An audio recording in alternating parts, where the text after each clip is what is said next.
السلام عليكم ورحمة الله وبركاته.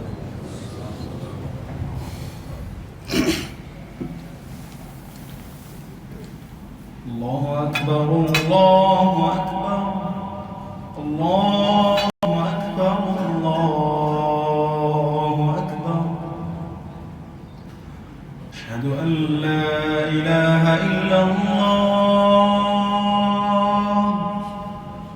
أشهد أن لا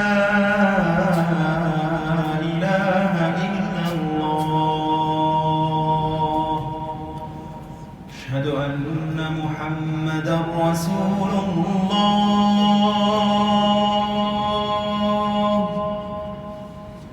أشهد أن محمدا رسول الله.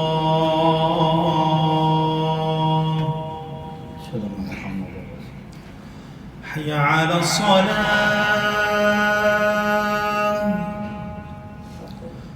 حي على الصلاة.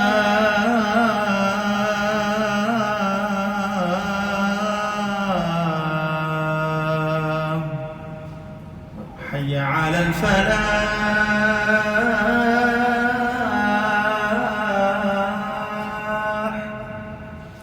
حي على الفلاح.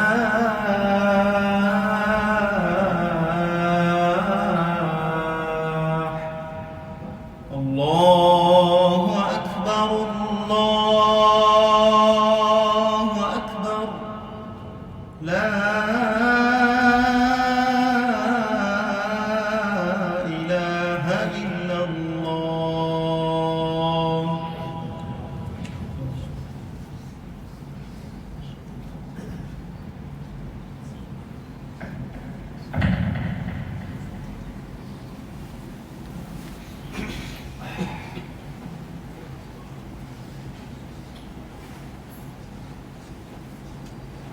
الحمد لله رب العالمين والعاقبة للمتقين والصلاة والسلام على أشرف الأنبياء والمرسلين وعلى آله الطاهرين الطيبين وأصحابه الغر الميامين ومن تبعهم بإحسان إلى يوم الدين. أما بعد، فأعوذ بالله من الشيطان الرجيم.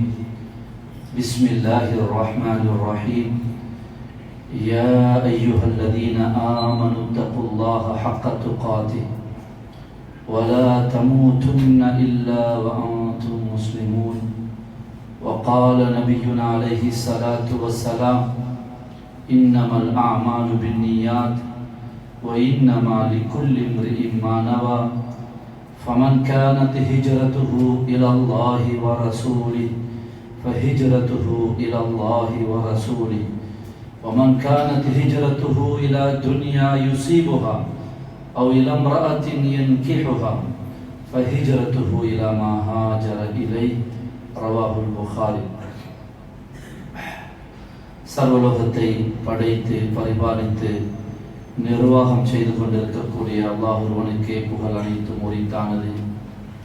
அவனால் இவ்வையகத்தை தூய்மைப்படுத்துவதற்காக அனுப்பப்பட்ட நபிமார்களின் தலைவரான எமது நாயகம் முஹம்மது முஸ்தபா ஸல்லல்லாஹு அலைஹி வஸல்லம் அவர்கள் மீது அவனுடைய சலாத்தும் சலாமும் என்றென்றும் உண்டாவதாக. மேலும் அவர்களை முழுமையாக பின்பற்றிய தோழர்கள், கிளையார்கள், தாபிஊன்கள், தபஉ தாபிஈன்கள், ஷஹீதான சாலிஹான முஸ்லிமான முஃமினான ஆண்கள், பெண்கள் அனைவர்கள் மீதும் அல்லாஹ் தஆலாவுடைய ரஹ்மத்தும் மஃபிரத்தும் என்றென்றும் உண்டாவதாக. புனித மிகுந்த ஜுமாவுடைய கடமையை நிறைவேற்றுவதற்காக இறை இல்லம் ஒன்று கூடி இருக்கக்கூடிய அல்லாஹுடைய நல்லடியார்கள், வாழ்க்கையின் எல்லா கட்டங்களிலும், எல்லா சந்தர்ப்பங்களிலும், எல்லா சூழ்நிலைகளிலும், எங்கிருந்த போதிலும் சரி, அல்லாஹு ஹக்கு சுப்ஹானஹு வ தஆலாவை மாத்திரம் பயந்து தக்குவாவை வாழ்க்கையின் நிச்சயமாகவும் குறிக்கோளாகவும் ஆக்கிக் கொள்ளுமாறு முதன்மையாக எனக்கும் அப்பால் உங்களுக்கும் தக்குவாவை கொண்டு வசியத்தும் நசீஹத்தும் செய்து கொள்கிறேன். அல்லாஹ் தஆலா எங்கள் அனைவர்களுக்கும் இறையச்சத்தோடு வாழ்ந்து அவனுடைய பொருத்தத்தையும் நெருக்கத்தையும் பெற்று நல்ல முடிவை அடைகின்ற நட்பாக்கியத்தை தந்தருவானாக. அன்பான அல்லாஹுடைய நல்லடியார்களே, தீனுடைய எல்லா அமல்களுடைய சுருக்கமும் அல்லாஹு தாலாவுடைய நினைவை உள்ளத்தில் கொண்டு வருவதுதான். அல்லாஹு தாலாவை மறந்து விடாமல் அவனுடைய நினைவோடு உலகத்தில் வாழ்வதுதான் இந்த உலக வாழ்க்கையின் போராட்டம். வஸ்துக்களோடு வாழுவோம், வஸ்துக்களோடு புலங்குவோம்.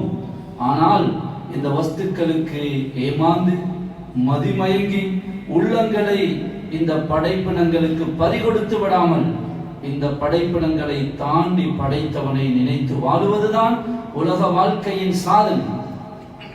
அன்பான அல்லாஹ்வுடைய நல்லடியார்களே, குர்ஆனை பார்க்கின்ற போது, குர்ஆன் தொழுகையினுடைய நோக்கத்தை சொல்லுகின்ற போது, அகிமி ஸலாத லிதிக்ரி, திக்ர் என்னை நினைப்பதற்காக தொழுகையை நிலைநாட்டுங்கள் என்று சொல்கிறது. தொழுகைக்கு திக்ர் என்று குர்ஆன் சொல்கிறது. குத்பாவை சொல்லுகின்ற போது ஃபஸ்அவு இலா திக்ரில்லாஹ், அல்லாஹ்வுடைய திக்ருக்காக நீங்கள் விரையுங்கள் என்று சொல்கிறது. குத்பாவுக்கு போவதை அல்லாஹ்வுடைய திக்ருக்கு நினைவுக்காக பயணம் புறப்படுங்கள், தயாராகுங்கள் என்று ஆயத்தப்படுத்துகிறது. குர்ஆனை பற்றி சொல்லுகின்ற போது இன்னா நஹ்னு நஸ்ஸல்னா திக்ர, திக்ர் குர்ஆனை திக்ர் என்று சொல்கிறது. வ அன்ஸல்னா இலைக திக்ர, குர்ஆனை அல்லாஹ் தஆலா திக்ர் என்று சொல்கிறான். இல்மை பற்றி சொல்கின்ற போது இல்மையும் திக்ர் என்று சொல்கிறான். ஃபஸ்அலு அஹ்ல திக்ரி, அஹ்லல் இல்ம், இல்முடையவர்களிடத்திலே கேளுங்கள் என்று சொல்லாமல் திக்ருடையவர்களிடத்தில் கேளுங்கள். இன் குன்தும் லா தஅலமூன், நீங்கள் அறியாதவர்களாக இருந்தால் அறிந்தவர்களிடம் கேளுங்கள் என்று தான் சொல்ல வேண்டும். இல்ம் இல்லையா, இல்ம் உள்ளவர்களிடம் கேளுங்கள் என்று சொல்ல வேண்டும். குர்ஆன் அப்படி சொல்லவில்லை. உங்களுக்கு இல்ம் இல்லையா, திக்ருடையவர்களிடத்தில் கேளுங்கள். யாருடைய இல்ம் திக்ரோடு கூடி இருக்கிறதோ, படைத்தவனுடைய நினைவோடு ஒட்டி இருக்கிறதோ, அந்த இல்மு தான் ஒளியோடு உள்ள இல்ம். அந்த இல்மு தான் சரியான ஒளியிலே வெளிச்சத்தினுடைய பாதையை காட்டும் என்பதை சூசகமாக அந்த வசனம் சுட்டி காட்டுகிறது. குர்ஆன் பல இடங்களில் அதிகமாக செய்யுங்கள் என்ற ஒரு அமலை குர்ஆன் கட்டளையிடுவதாக இருந்தால் அது திக்ரை தான். கதீரா கதீரா, அதிகம் அதிகம் என்று சொல்கிறது. யா அய்யுஹல்லதீன ஆமனு ذ்குருல்லாஹ திக்ரன் கதீரா, ஈமானுடையவர்களே அல்லாஹ்வை அதிகமாக திக்ர் செய்யுங்கள் என்று சொல்கிறது. பல சந்தர்ப்பங்களில் குர்ஆனை நீங்கள் பார்த்தால் பல அமல்கள், சூரத்துல் அஹ்ஸாபிலே 10 சிஃபத்துகளை, பண்புகளை குர்ஆன் வர்ணிக்கிறது.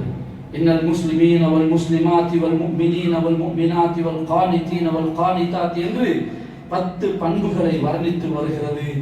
அவற்றில் எந்த ஒரு பண்புக்கும் கதீர் என்ற ஒரு மேலதிகமாக அதிகமாக செய்யுங்கள் என்பதை சொல்லவில்லை.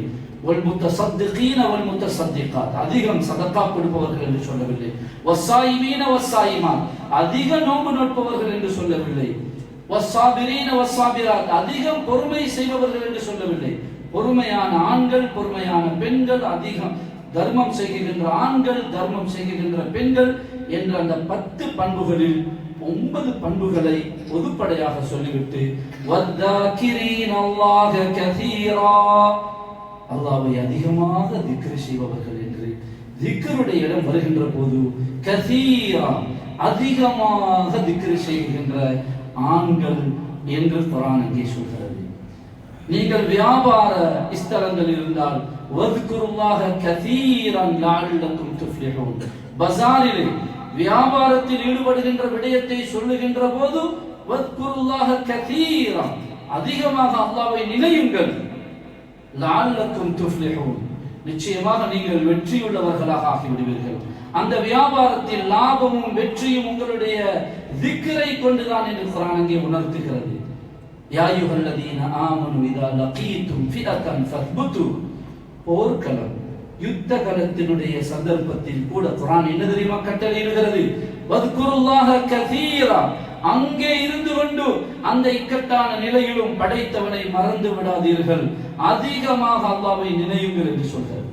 அன்பான கண்ணியமான சகோதரர்களே, தொழுகையிலே நிலையிலே ஓதல் இருக்கிறது, ருக்குவிலே திக்ர் இருக்கிறது, துஆ இருக்கிறது, சுஜூதிலே துஆ இருக்கிறது. ஒவ்வொரு கட்டங்களிலும் அதற்கான துஆக்களும் ஓதல்களும் இருக்கிறது. இடைப்பட்ட அந்த கட்டத்தில் அல்லாஹு அக்பர் அல்லாஹு அக்பர் என்ற ஒரு நிலையிலிருந்து அடுத்த நிலைக்கு மாறுகிறோமே, அங்கே அல்லாஹு அக்பர் என்ற திக்ர் ஷரியத் எங்களுக்கு ஏன் தருகிறது? அறிஞர்கள் உலமாக்கள் சொல்லுகிறார்கள், லிஅல்லா யக்லுவ ஷைஉம் மின் அஜ்ஸாஇ ஸலா அன் திக்ரில்லாஹ். தொழுகையுடைய எந்த ஒரு நிலையும் அல்லாஹ்வுடைய நினைவை விட்டும் காலியாகிவிடக் கூடாது. அந்த ஒரு நிலையிலிருந்து அடுத்த நிலைக்கு மாறுகின்ற அந்த நேரம் கூட அல்லாஹ்வுடைய திக்ரை விட்டும் அல்லாஹ்வுடைய நினைவை விட்டும் நாங்கள் தூரமாகிவிடக் கூடாது என்று அந்த குனிகிற நேரம், எழும்புகின்ற நேரம், உட்காருகிற நேரம், தலையை உயர்த்துகிற நேரம், அந்த இடத்தில் கூட அந்த குறுகிய அந்த சில நொடிகளை கூட நாங்கள் அல்லாஹ்வை மறந்து விடக்கூடாது என்பதற்காக அல்லாஹு அக்பர் அல்லாஹு அக்பர் அல்லாஹு அக்பர் என்ற அந்த நிலையிலிருந்து நிலைக்கு மாறுகின்ற நேரத்தை கூட படைத்தவனை நாங்கள் மறந்து விடக்கூடாது என்ற உணர்வை எங்களுக்கு ஏற்படுத்துகிறது. டாய்லெட்டுக்கு, வெளிவாசலுக்கு நாங்கள் போனால் வெளியே வந்தவுடன் ஷரியத் எங்களுக்கு என்ன திக்ரு, என்ன சொல்லுகிறது, என்ன துஆவை கற்றுத் தருகிறது? குஃப்ரானக குஃப்ரானக. வெளியிலே வந்தது முதலாவது, யா அல்லாஹ் என்னை மன்னித்து விடுவாயா, உன்னிடத்தில் மன்னிப்பை தேடுகிறேன். என்ன பாவம் செய்தோம்? வெளிவாசலுக்கு போனதும் டாய்லெட்டில் இருந்து வெளியே வந்ததும் பாவ மன்னிப்பு தேடுகிறோமே. என்ன உலமாக்கள் சொல்லுகிறார்கள், அந்த நேரம் உன்னை திக்ரு செய்ய முடியாத ஒரு நேரத்தை நான் அந்த டாய்லெட்டுக்கு உன்னை திக்ரு செய்ய முடியாமல் கழித்த நேரத்துக்காக நான் இஸ்திக்பார் செய்கிறேன் என்பதுதான் அதனுடைய அர்த்தம். எனவே கண்ணியமான சகோதரர்களே, உலக வாழ்க்கையில் படைத்தவனை நினைப்பதிலே இன்பம் காணுகின்ற நற்பாக்கியத்தை அல்லாஹ் எனக்கும் உங்களுக்கு தந்தரல வேண்டும். இமாம் மாலிக் இப்னு தீனார் ரஹ்மத்துல்லாஹி அலைஹி சொல்கிறார்கள், வமா தலத்தலல் முத்தலதிதுன அக்ஸர மின் திக்ரில்லாஹ். உலகத்தில் அல்லாஹ்வுடைய திக்ர், அல்லாஹ்வுடைய நினைவு, படைத்த அல்லாஹ்வுடைய ஞாபகத்தினால் இன்பம் காணுவதை விட உலகத்தில் யாரும் எதிலும் இன்பம் காண முடியாது. எதிலும் இல்லாத உணவிலே, உறக்கத்திலே, சாப்பாட்டிலே, பேசுவதிலே, பயணம் போகுவதிலே, உலகத்தில் எதிலெல்லாம் மக்கள் இன்பம் காண முயற்சி செய்கிறார்களோ அல்லாஹ்வுடைய நினைவிலே, திக்ரிலே காணுகின்ற இன்பத்தை உலகத்தில் யாரும் எவரும் எதிலையும் அடைய முடியாது. ஃபலைஸ மினல் அஅமாலி ஷையுன் அகஃப மஊனதன் வலா அஅதம லذதன் வலா அக்ஸர ஃபர்ஹதன் மின் திக்ரில்லாஹ். அமல்களில் மனமகிழ்ச்சி, சந்தோஷம் திக்ரை விட எந்த ஒரு அமலிலையும் கிடையாது. திக்ரிலே இருக்குகின்ற லத்தத்தும் ஃபர்ஹத்தும் எந்த ஒரு அமலிலையுமே கிடையாது. வலா அகஃப மௌனதன். அமல்களில் மிக இலகுவான, லேசான, கஷ்டமில்லாத, சிரமம் இல்லாத அமலும் திக்ர் தான். இன்பமும் மகிழ்ச்சியும் கூடிய அமலும் திக்ர் தான் என்று மாலிக் இப்னு தீனார் ரஹ்மத்துல்லாஹி அலைஹி சொல்றார்.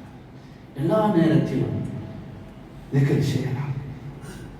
பாதையிலே நடந்து கொண்டு அதற்கு வுது எடுத்திருக்க வேண்டும், கிப்லாவை முன்னோக்க வேண்டும் என்ற நேரம் வர வேண்டும் என்ற எந்த வகையான நிபந்தனையும் இல்லாமல் அல்லாஹ்வுடைய திக்ரை அல்லாஹ் தஆலா வலதிக்ருல்லாஹி அக்பர், அல்லாஹ்வுடைய திக்ர் மிக மிக பெரியது என்று அல்லாஹ் தஆலா குறிப்பிடுகிறார். அன்பான அல்லாஹ்வுடைய கண்ணியமான சகோதரர்களே, படைத்த ரப்போடு எங்களுடைய உள்ளங்களை தொடர்பு படுத்தி படைத்தவனை நினைக்குகின்ற போது ஏற்படுகின்ற இன்பம், உள்ளத்தினால் அல்லாஹுவை நினைக்குகின்ற போது கிடைக்குகின்ற இன்பம் வேறு எந்த ஒரு இபாதத்திலும், எந்த ஒரு வணக்க வழிபாட்டிலும் வர முடியாது. துன்னூன் அல் மிஸ்ரி ரஹிமஹுல்லாஹ் சொல்கிறார்கள், மா தாபதி துன்யா இல்லா பிதிக்ரிஹி தபாரக வ தஆலா. இந்த உலகத்தில் அல்லாஹ்வை நினைக்காமல் எதிலுமே இந்த உலகமே இன்பம் இல்லை. இந்த உலகமே இன்பம் பெறாது அல்லாஹ்வை நினைக்காமல். வமா தாபத்தில் ஜன்னா இல்லா பிருயதி வஜ்ஹில் கரீம். சொர்க்கம் இன்பம் பெறாது அவனுடைய தரிசனம், அந்த அல்லாஹ்வுடைய சந்திப்பு, லிகா இல்லாமல் சொர்க்கத்தில் எந்த பொருளும் இன்பமாக இருக்காது. உலகத்திலே எந்த பொருளும் எதுவும் இன்பம் அளிக்க முடியாது. இல்லா பிதிக்ரிஹி. அந்த அளவு அல்லாஹ்வுடைய திக்ரை கொண்டு இன்பம் கண்டவர்கள் அதனை சொல்வது. எனவே அன்பான கண்ணியமான சகோதரர்களே, அல்லாஹ்வுடைய திக்ருக்கு நாங்கள் பழக வேண்டும், பிள்ளைகளை பழக்க வேண்டும். அல்லாஹ்வுடைய நினைவு, திக்ருடைய சபைகள், திக்ருடைய மஜ்லிஸ்கள் ஏற்படுத்தப்பட வேண்டும். வீடுகளிலே மனைவி பிள்ளைகள் இருந்து அல்லாஹ்வை திக்ர் செய்ய வேண்டும். ஒவ்வொரு தொழுகைக்கு பிறகும் ஓடி விடாமல் அமர்ந்து சுப்ஹானல்லாஹ், அல்ஹம்துலில்லாஹ், அல்லாஹு அக்பர் இந்த திக்ருகள் கொஞ்சம் கொஞ்சமாக நாங்கள் செய்கின்ற திக்ருகள் கல்பினுடைய அழுக்குகளை சுத்தப்படுத்தும், கல்பினுடைய இருட்டை நீக்கி, கல்புடைய குருட்டுத்தனத்தை நீக்கி சிறிது சிறிதாக கல்விலே வெளிச்சத்தை ஏற்படுத்தும், கல்வை சுத்தப்படுத்தும். எங்களுக்கு அறியாத, நாங்கள் உணராத விதத்தில் நாங்கள் ஒவ்வொரு தொழுகைக்கு பிறகும் செய்கின்ற திக்ர், ஒவ்வொரு தொழுகையிலையும் செய்கின்ற திக்ர்கள் கல்விலே வெளிச்சத்தை உண்டாக்கும். கல்வி வெளிச்சமாகின்ற போது இபாதத்திலே டேஸ்ட், இபாதத்திலே இன்பம் உண்டாகும், பேச்சிலே பிரகாசம் உண்டாகும், வாழ்க்கையிலே மகிழ்ச்சி உண்டாகும். திக்ருடைய பழக்கத்தை உண்டாக்க வேண்டும்.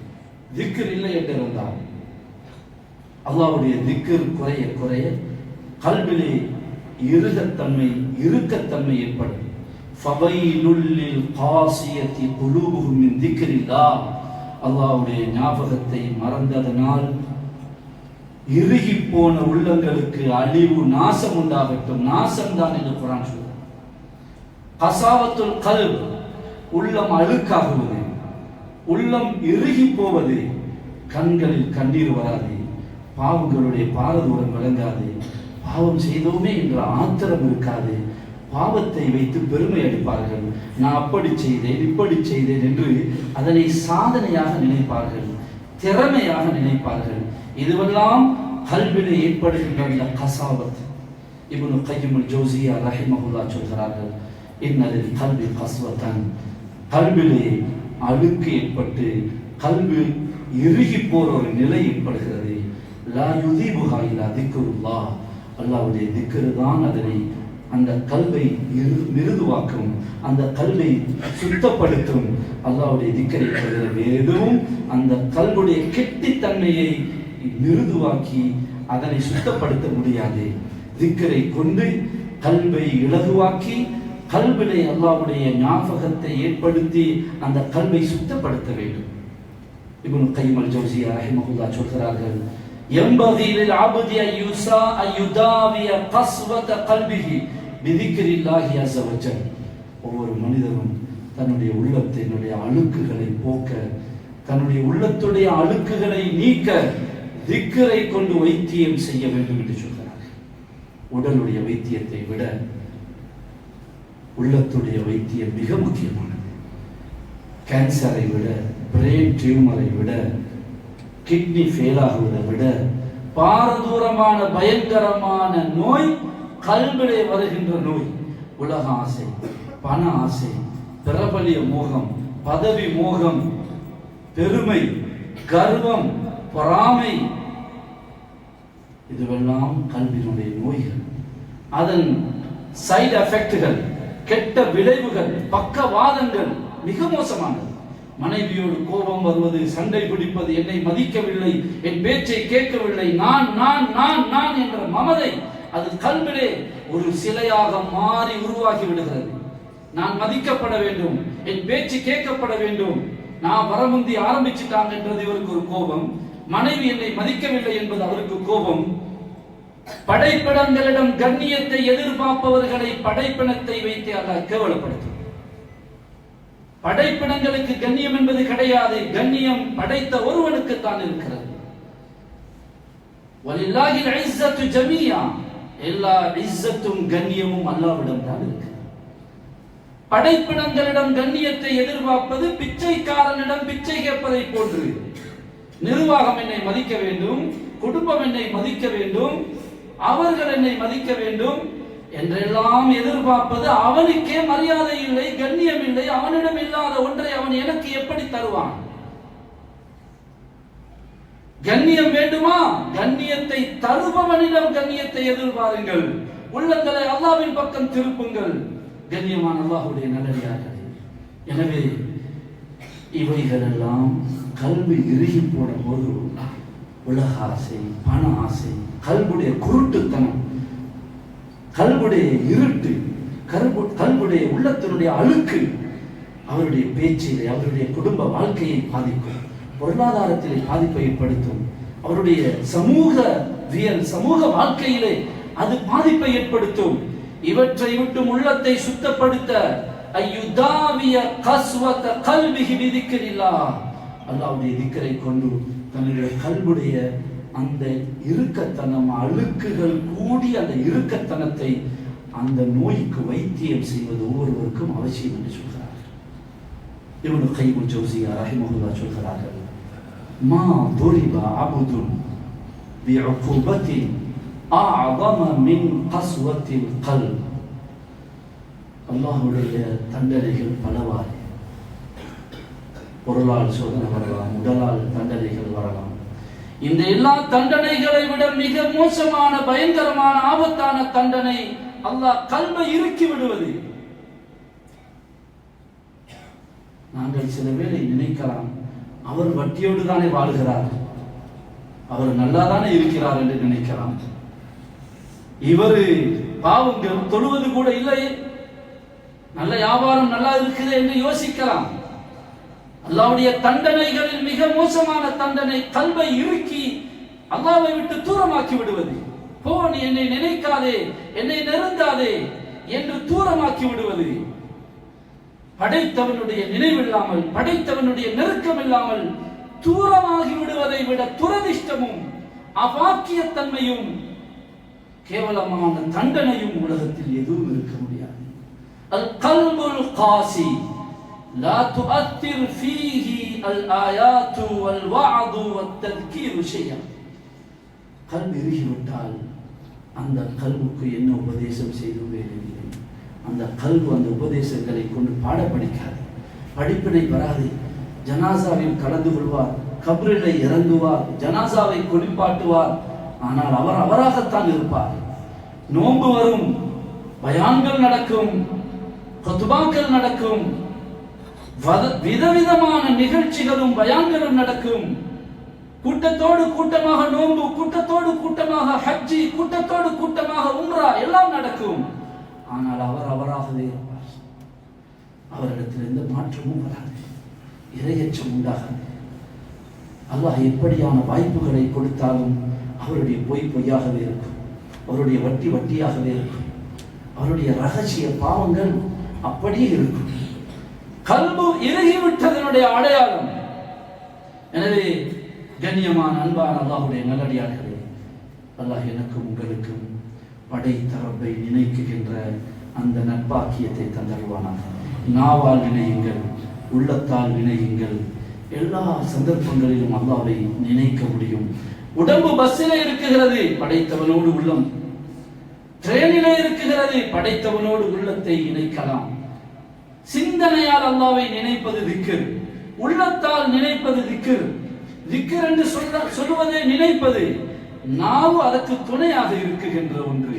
நாவால் நினைக்க முடியாது. நினைப்பது என்பது உள்ளத்துடைய வேலை. உள்ளம் சம்பந்தப்பட்டால் தான் திக்ர் செய்கிறார் என்பது அர்த்தம். எனவே அன்பான கண்ணியமான சகோதரர்களே, எங்களுடைய வாழ்க்கையையே திக்ராக மாற்றுகின்ற மந்திரத்தை சொல்கிறேன், கேளுங்கள். எங்களுடைய வாழ்க்கையையே திக்ராக மாற்றிக்கொள்ளலாம். செய்கின்ற காரியங்களை எல்லாம் பிஸ்மில்லா என்று தொடங்குங்கள். செருப்பை போடுகிறீர்கள், பிஸ்மில்லா. வீட்டை விட்டு வெளியேறுகிறீர்கள், பிஸ்மில்லா. கதவை திறக்குகிறீர்கள், பிஸ்மில்லா. சாவியை கீயை போடுகிறீர்கள், பிஸ்மில்லா.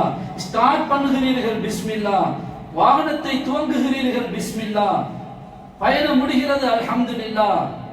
ஒரு வேலையை செய்ய வேண்டுமா, இன்ஷா அல்லாஹ். நடந்து விட்டதா, மாஷா அல்லாஹ், அல்ஹம்துலில்லாஹ். பாரமில்லாத இந்த வார்த்தைகளை வாழ்க்கையில் பழகுங்கள், பிள்ளைகளுக்கு பழக்குங்கள். மாஷா அல்லாஹ்வுடைய அர்த்தத்தை சொல்லிக் கொடுங்கள், இன்ஷா அல்லாஹ்வுடைய அர்த்தத்தை சொல்லிக் கொடுங்கள். அல்ஹம்துலில்லாஹ் என்ன?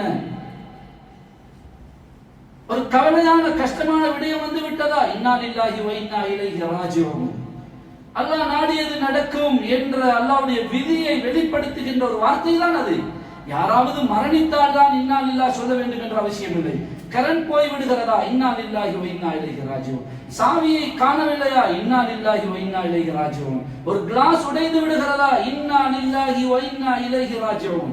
இன்னா லில்லாஹி, நிச்சயமாக நாங்கள் லில்லாஹ் அல்லாஹ்வுக்காகவே இருக்கிறோம், அவன் பக்கமே மீள இருக்கிறோம் என்ற மறுமையை நினைவுபடுத்துகின்ற ஒரு திக்ருடைய வார்த்தை அது. வந்தவர்கள் எல்லாம் வாழ வந்தவர்கள் அல்ல, போக வந்தவர்கள். எனவே மறுமையை நினைவுபடுத்துகிற ஒரு திக்ருடைய வார்த்தை அது. எனவே காரியங்களை பிஸ்மில்லாவுடன் துவங்குகின்ற பழக்கத்தை ஆரம்பி. வீட்டிலே மனைவி கேஸை ஆன் பண்ணுகிறார்கள், பிஸ்மில்லா. சட்டியை வைக்கும் போது பிஸ்மில்லா. சட்டியிலே எண்ணெயை ஊற்றும் போது பிஸ்மில்லா. கறியை போடுகின்ற போது பிஸ்மில்லா. மூடுகின்ற போது பிஸ்மில்லா. திறக்குகின்ற போது பிஸ்மில்லா. சமைத்து முடித்தால் அல்ஹம்துலில்லாஹ். சாப்பிடும் போது பிஸ்மில்லா. சாப்பிட்டு முடித்தால் அல்ஹம்துலில்லாஹ். என்ன கஷ்டம் இருக்கிறது, என்ன பாரம் இருக்கிறது? செலவில்லாமல், சிரமம் இல்லாமல், களைப்பில்லாமல் வாழ்க்கையவே திக்ராக ஆக்கலாம். ஷேக் சாதி சொல்கிறார்கள், பக்தாதுடைய வீதியில் நான் நடந்தேன். கடுமையான வெயில், பாதத்தை காலை கீழே வைக்க முடியாத அளவு சூடு, காலிலே போடுவதற்கு செருப்பில்லை, சேப்பிலே செருப்பு வாங்குவதற்கு பணமில்லை. பணமில்லை, செருப்பில்லை என்று யோசிக்காமல் நான் என் மனதை மாற்றி அந்த ஒரு கட்டத்திலும் பாசிட்டிவாக சிந்தித்து அவர்கள் என்ன சொல்கிறார்கள், எனக்கு செருப்பு தானே இல்லை, எத்தனையோ பேருக்கு செருப்பு போட காலே இல்லையே, அல்ஹம்துலில்லாஹ் காலை தந்திருக்கிறான். ஒவ்வொரு காலத்தையும் அல்ஹம்துலில்லாஹ் அல்ஹம்துலில்லாஹ் அல்ஹம்துலில்லாஹ் என்று காலை தந்த அல்லாஹ்வுக்கே அல்ஹம்துலில்லாஹ். எத்தனையோ பேருக்கு செருப்பு வாங்க பணம் இருக்குகிறது, ஆனால் செருப்பு போட கால் இல்லை. எத்தனையோ பேருக்கு கால் இருந்தும் காலினால் நடக்க முடியாத வியாதி உள்ளவர்களாக இருக்கிறார்கள். எனக்கு காலையும் தந்து, காலிலே சுகத்தையும் தந்து, உடலிலே சக்தியையும் தந்தானே, அல்ஹம்துலில்லாஹ் அல்ஹம்துலில்லாஹ் என்று ஒவ்வொரு காலிட்டாக எடுத்து வைக்க ஆரம்பித்தேன். அந்த திக்ருடைய வெளிச்சமும் மகிழ்ச்சியும் செருப்பில்லையே என்பதை விட, வெயிலுடைய கடுமையை விட, வெயிலுடைய சூட்டை விட என் கல்வை குளிர வைத்தது என்று சொல்கிறார்கள். வாழ்க்கையை திக்ராக்குங்கள். பிள்ளைகளுக்கு சாதாரணமான இந்த வார்த்தைகளை சொல்லிக் கொடுக்க. சில திக்ருடைய வார்த்தைகள் இருக்கிறதே, அவற்றை நாங்கள் விடுவது சில நேரத்தில் பெரிய ஆபத்துகளை கொண்டு வந்து சேர்த்து விடும். சின்ன வார்த்தைகள் தான். ஒரு தோட்ட வாசிகளுடைய தோட்டம் அழிக்கப்பட்டதனுடைய சம்பவத்தை குர்ஆன் சொல்கிறது. அந்த வாலிபர்கள் வலா யஸ்தஸ்னூன், இன்ஷா அல்லாஹ் சொல்லவில்லை. பாப்பா மூத்தாகிவிட்டார், பிள்ளைகள் சொன்னார்கள், தோட்டத்தை காலையிலே போய் ஏழைகள் வர முந்தி நாங்கள் போய் அறுவடை செய்து எல்லா பழங்களையும் எடுத்துக்கொண்டு வந்து விடுவோம். காலையிலே போவோம், தோட்டத்தை அறுவடை செய்து பழங்களை எடுத்துக்கொண்டு வருவோம் என்று சொன்னார்கள். நாங்கள் போவோம், நாங்கள் எடுத்துக்கொண்டு வருவோம். இன்ஷா அல்லாஹ் சொல்லவில்லை. அந்த ஒரு வார்த்தை சொல்லாதது அல்லாஹ் தஆலா தோட்டத்தையே அழித்து விட்டதை குர்ஆன் சொல்கிறது. புகாரியுடைய ஹதீஸ், சுலைமான் அலைஹிஸ்ஸலாம் இன்ஷா அல்லாஹ் சொல்ல மறந்தது 99 குழந்தைகளுடைய பாக்கியத்தை இழக்க செய்தது. ஒவ்வொரு திக்ருடைய வார்த்தைகளும் பெரும் தாக்கத்துடையது, பெரும் சக்தி வாய்ந்தது. அல்லாஹ்வுடைய திருநாமத்தோடு, திக்ரோடு, உள்ளத்தாலும் நாவாலும் சிந்தனையாலும் படைத்தவனோடு இணைய, படைத்தவனை நினைக்க, படைத்தவனோடு தொடர்பாக வல்ல ரஹ்மான் எங்கள் அனைவர்களுக்கும் அருள் புரிவானாக. யா அல்லாஹ், எங்களுடைய பாவங்களை மன்னித்தருவாயாக. உன்னை நினைத்து உன்னுடைய உறவோடு தொடர்போடு வாழ எங்களுக்கு அருள் புரிவாயாக. யா அல்லாஹ், இன்னும் எவ்வளவு நாள் வாழப் போகிறோமோ தெரியாது. வாழுகின்ற மீதமுள்ள வாழ்க்கையில் உன்னை அடைய எங்களுக்கு வழிகாட்டுவாயாக. அந்த வழியில் எங்களை நடாற்றுவாயாக. உன்னுடைய நெருக்கத்தை எங்களுக்கு தந்தருவாயாக. உள்ளங்களுடைய இறுக்கத்தை நீக்கி உள்ளங்களிலே மாரிஃபத்துடைய ஞானத்தை தந்தருவாயாக. திக்ருடைய ஒளியை ஏற்படுத்துவாயாக. குர்ஆன் ஓதுவதில் இன்பத்தை ஏற்படுத்துவாயாக. பாவங்களோடு வெறுப்பை உண்டாக்குவாயாக. யா அல்லாஹ், எங்கள் குடும்பங்களில் கைர்களை, பரக்கத்துகளை ஏற்படுத்துவாயாக. எங்கள் தொழில்கள், வருமானங்களை ஹலாலுடையதாக ஆக்குவாயாக. இந்த நாட்டிலே எல்லா இன, நிற, மொழி மக்களுக்கும் சாந்தி, சமாதானம், ஐக்கியத்தை, ஹிதாயத்தை ஆமாக்குவாயாக. எல்லா நாட்டுடைய மக்களுக்கும் ஏற்பட்டிருக்கின்ற பொருளாதார நெருக்கடியை நீக்கி செழிப்பை ஏற்படுத்துவாயாக, நல்லாட்சியை தந்தருவாயாக, உலகெங்கும் சாந்தி சமாதானத்தை ஏற்படுத்துவாயாக. யா அல்லாஹ், குறிப்பாக பலஸ்தீனுடைய கஸாவுடைய மக்களுக்கு நல்ல ஒரு முடிவை கொடுப்பாயாக, அவர்களுக்கு உறுதியான ஈமானை கொடுப்பாயாக, அந்த நாட்டை சுதந்திரமான ஈமானுடைய ஒரு செழிப்பான பரக்கத்துடைய ஒரு நாடாக ஆக்கி அருள்வாயாக. வாஹிரு தாவானா அல்ஹம்துலில்லாஹி ரப்பில் ஆலமீன். அல்ஹம்துலில்லாஹ் அல்ஹம்துலில்லாஹி அல்லதி ஜஅல ஃபிஸ் ஸமாஇ புரூஜா وجعل فيها سراجا وقمرا منيرا وهو الذي جعل الليل والنهار خلفة لمن أراد أن يذكر وأراد شكورا والصلاة والسلام على سيدنا وسندنا وشفينا محمد وعلى آله وأصحابه وأزواجه وذرياته وأهل بيته أجمعين. أما بعد، فيا عباد الله وحيد الله، فإن التوحيد رأس الطاعة، واتقوا الله فإن التقوى ملاك الحسنات، وعليكم بالسنة فإن السنة تهدي إلى الطاعة، ومن يطع الله ورسوله فقد رشد واهتدى، وإياكم البدع فإن البدعة تهدي إلى المعصية، ومن يعص الله ورسوله فقد ضل وغوى، ولا تحب الدنيا فتكونوا من الخاسرين، ولا تقنطوا من رحمة الله، ولا تقنطوا من رحمة الله، إن الله يغفر الذنوب جميعا وهو أرحم الراحمين. قال الله تعالى: يا أيها الذين آمنوا اتقوا الله حق تقاته ولا تموتن إلا وأنتم مسلمون. بارك الله لنا ولكم بالقرآن العظيم، وأستغفر الله لي ولكم ولجميع المسلمين فاستغفروه إنه هو الغفور الرحيم.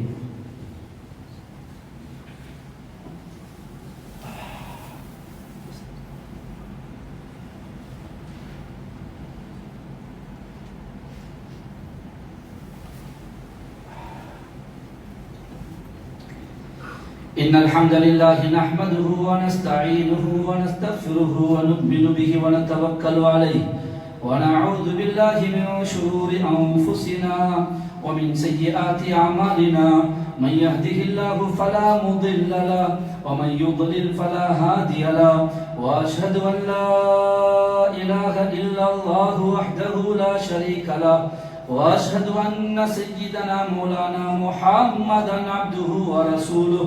اللهم صل وسلم وبارك على سيدنا محمد وعلى آله وأصحابه وأزواجه وذرياته وأهل بيته أجمعين. أما بعد، فيا عباد الله، أوصيكم وإياي أولا بتقوى الله، وأحذركم يوما عبوسا قمطريرا. قال الله تعالى: إن الله وملائكته يصلون على النبي يا أيها الذين آمنوا صلوا عليه وسلموا تسليما.